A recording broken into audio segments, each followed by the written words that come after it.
I'm rich, biatch! What's up, YouTube? Today we're going to go over May's dividends that I received in my Roth IRA second retirement account.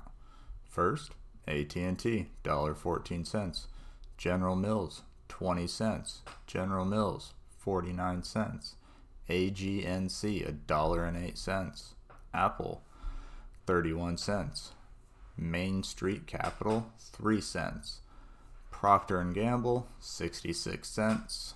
O Realty Income, 50 cents. Main Street Capital again, 82. MWA Water, 63. Prospect Capital, 6.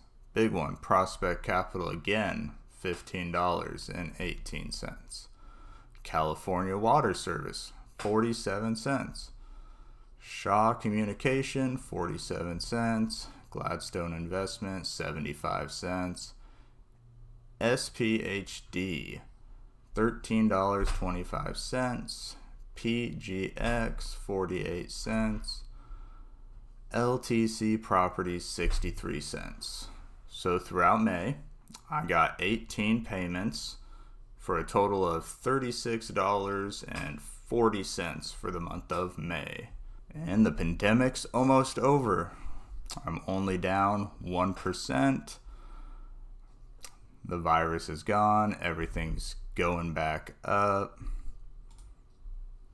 Domino's Pizza, nothing happened. It shot up thanks to the pandemic. And now we just continue to sit and wait to see how much I make. I think I'll go $37 next month till June. They said I won't be nothing. Now they always say congratulations. They ain't never had the dedication. People hate and say we changing, look